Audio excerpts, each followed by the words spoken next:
আল্লাহ আল্লাহ তুমি কবরবাসী সবাইকে জান্নাত নসিব করে দাও। ওইখানে তোমার দাদু শুয়ে আছে না বুঝছো? ওইখানে চির বিদায়, চিরদিনের জন্য বিদায়। দেখা যেত না গো, এখানে তোমার দাদু চিরদিনের জন্য বিদায় নিয়ে গেছে। এই মাটির ভিতরে সবাই একদিন যাইতে চ দাদু চিরদিনের জন্য বিদায় নিয়ে গেছে। দোয়া করে তোমার দাদুর জন্য করে থাকবেন, ঠিক আছে?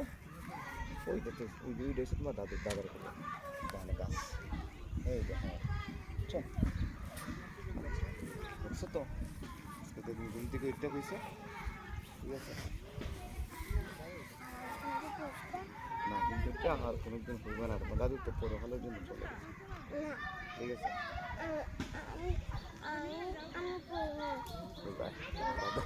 দাদু যেখানে শুয়ে আছেন আল্লাহ যেন জান্নাতবাসী করেন তাদের, ঠিক আছে?